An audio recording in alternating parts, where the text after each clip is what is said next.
Okay, I reloaded. Big Dappuccino here. Name of the channel is Royalty. Well, it's Deja Vu Royalty Diecast Garage. And this is going to be an Aston Martin showcase. What we have on the turntable right now from Matchbox is a 1956 Aston Martin DBR1 that debuted in a 5-pack from 2020. Actually, it's the Top Gun Maverick 5-pack from 2020. Designed by Abe Lugo. This is the 156 scale. Yeah, it's a 156 scale. Oh, that's when it debuted. Okay, it debuted in Top Gun Maverick from 2020. I hope I made that clear. This is from the Blue Highways 2 5-pack from 2020. Same year. Metal flake dark red. Detailed front and sides, rear. Dark red plastic base.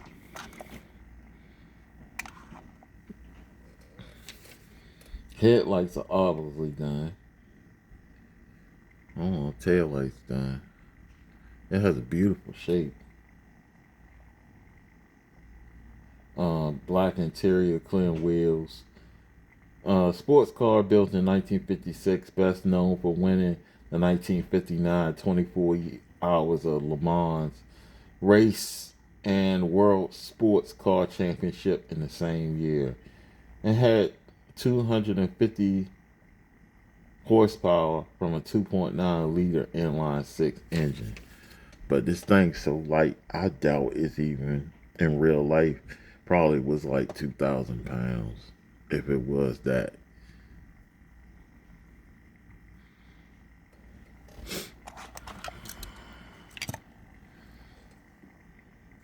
Next, what we have is the Aston Martin DBS, the debut in this is a Hot Wheels cast, the debut in All Stars 2010 HW premiere designed by John Violet. This is the HW Exotics color variation, the metal flake black with white and green stripes. Has the Aston Martin HW logo. Headlights are detailed. Black plastic base. So the tail lights are not done.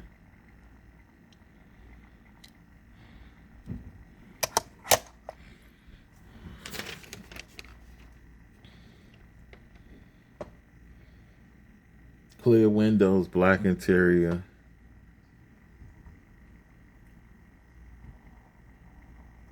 White trimmed trap 5 wheels. Also known as the DBS B12 two-seat roadster, well, two-seat coupe, produced by Aston Martin from 2007 to 2010. Replacement for the Vanquish. It was powered by 5.9 liter V12 and a 6-speed automatic or manual transmission. Had 510 horsepower. The car appeared in the James Bond movies Casino Royale and Quantum of Solace. Dang.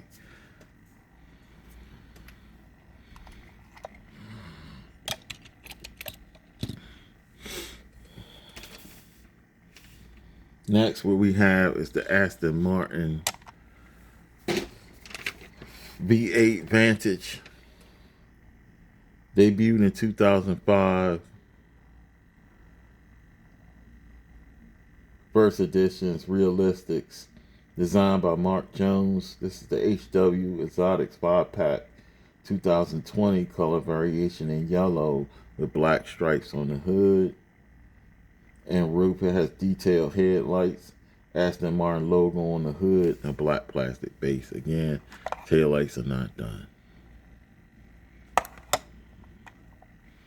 which is sad because it kind of takes away from the whole presentation of the car.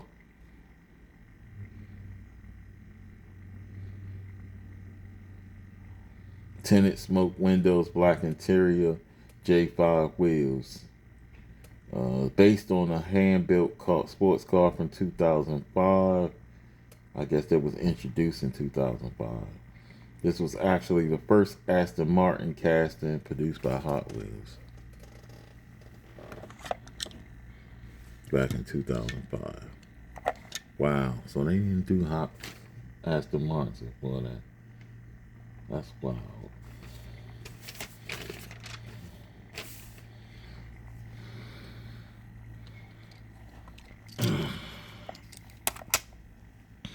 Next, what we have is the Aston Martin 177. Debut in 2011, new models designed by Phil Rowman. This is the HW Exotics 2018 color variation in metal flake green, black stripe on hood and the roof. It has HW logo on the roof. Detailed headlights, black plastic base, clear windows, gray interior. So this one don't have taillights either. Headlights done, but taillights not done. Has track 5 wheels, based on a limited production 2-door sports car from 2009 to 2012, powered by a Cosworth 7.3 liter V12 and 6-speed manual transmission, producing 750 horsepower. It had a fully carbon fiber chassis and an aluminum body.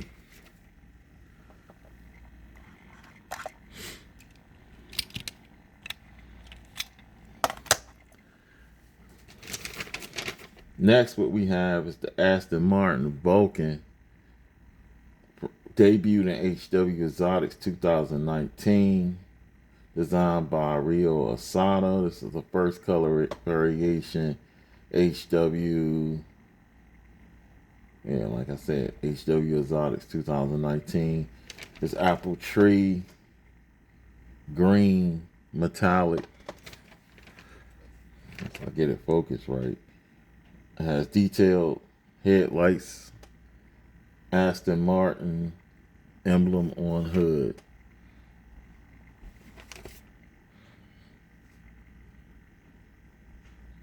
Black base, black plastic base.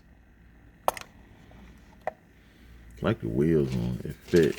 Even though the shape on this is kind of, I don't know. It looked like McLaren and all them, and who is Pagani, even though they got little lights on theirs. It's like that whole hypercar thing. Everybody's stuff looks the same to me. It's like it loses kind of character.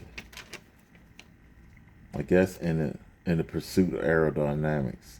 Black interior on this one. Black 10 SP wheels. His car was only a track only high performance car produced from 2015 to 2016. Most definitely a hypercar, like I said before. Lamborghini, Ferrari, a couple of them do it. McLaren too. They had this thing agreement where you purchase the car. In some cases, you can't even really have the car personally. You have to pay for some space to house it in some local track or something like that, or some local showroom or stuff like that that's near a track, and that's the only way you can use the car. That's crazy, man. Produced from 2015 to 2016, powered by a 7-liter V12 and a 6-speed sequential transmission. It had 820 horsepower, 0 to 60 in 2.9 seconds, top speed of 2,000 excuse me, a 208. 24 cars were produced, and each one was worth 2.3 million. You know what I could do with 2.3 million? To buy your own country, damn near. Last but not least, or at least a very sustainable corporation or something. Definitely buy a house behind me like 10 cars, largely muscle cars, or JDMs, or even some European sports cars or luxury cars. That's just too much for one car. 1963 Aston Martin DB5. Of course, this is what Aston Martin is known for. James Bond. Debuted in HW Workshop, HW All Stars 2014. Designed by Fraser Campbell. This is the replica entertainment. No Time to Die 2021 color variation. Has detailed headlights and tail lights. Of course, it's silver. That's what James Bond's Aston Martin is, silver. Detailed license plates front and rear. Bullet holes on grass, scratch marks on the paint, unpainted metal base.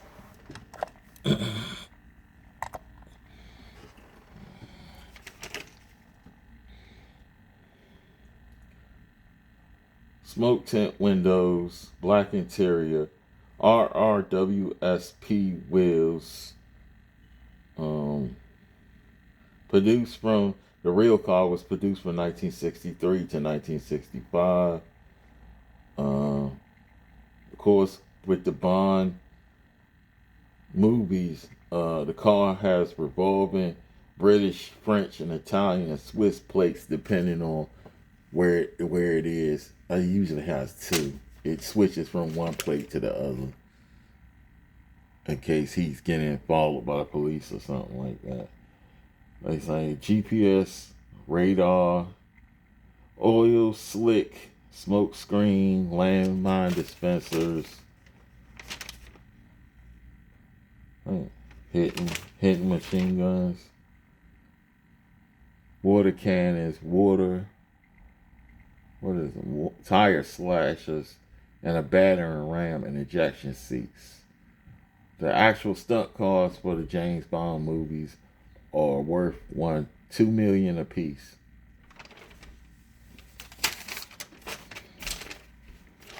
And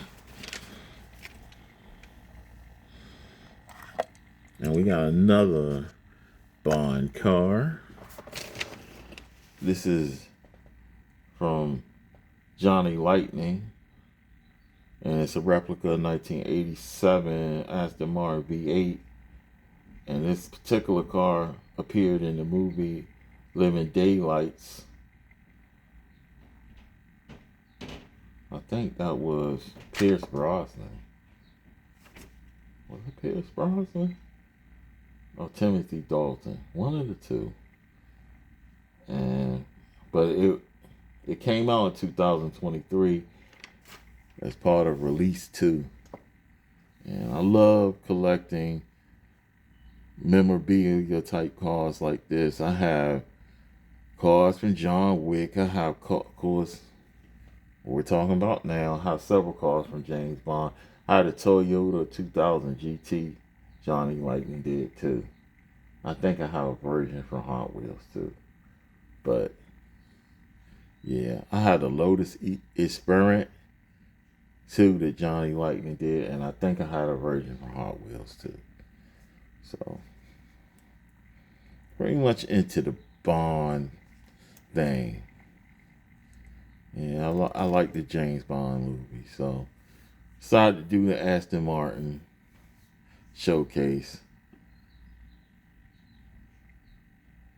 Something I ain't really seen up there. I see a little bit, but I think a couple people have probably done the content online, but this is a nice car. The hood don't open or nothing, but detail is there. Even though I think those secondary lights should be orange. I think they are white like that. But it will look better if those fog lights in the middle of the grill, if they were orange or yellow. But I guess that's the way they like to do it. So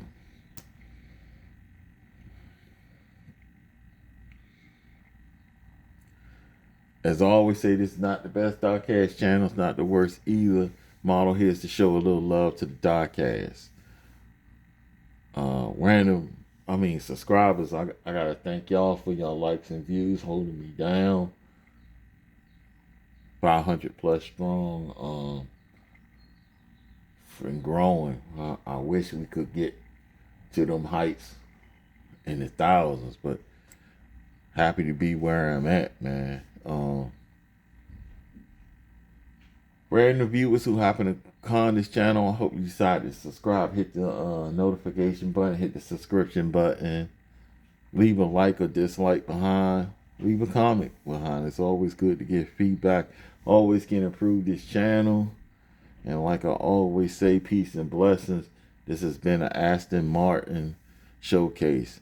Big Dappuccino signing out. Deja Vu, Royalty, Diecast Garage.